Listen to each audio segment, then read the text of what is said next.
শবনম, তুমি আমাকে একটা সুন্দর রিভিউ দাও, তোমার কেমন লাগলো তোমার লুকটা? এক কথায় অসাধারণ। মানে দিদির হাতে তো পুরো জাদু আছে বলবো।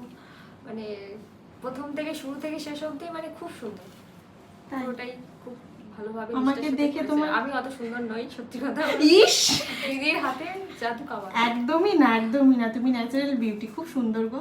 আমি তোমাকে এসেই বলেছি তোমাকে একদম লক্ষ্মী লক্ষ্মী লাগছে দেখতে, তখনই ভালো লাগছিল। আর হ্যাঁ, তুমি তো আমাকে আগে থাকতে দেখোনি, না, না। আমার কাজও দেখোনি, না। তো আমাকে দেখে তোমার ফার্স্টে কি মনে হয়েছিল?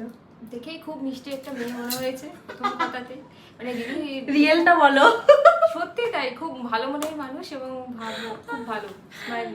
আমি শবনমকে এসে বললাম যে শবনম, তুমি কি আমাকে চেনো, তুমি কি দেখেছো আমার কাজ? মানে ওর শ্বশুরবাড়ি থেকে বুক করেছে আমাকে যেহেতু, তো ও বললো না, তোমাকে খুঁজেছি ফেসবুকে পাইনি। তো আমি বললাম তাহলে তুমি কি আমার কাজ দেখবে, বা তুমি কেমন কি লুক চাও বলো। তো আমাকে বললো যে তোমাকে দেখেই মনে হচ্ছে তুমি ভালো সাজাবে।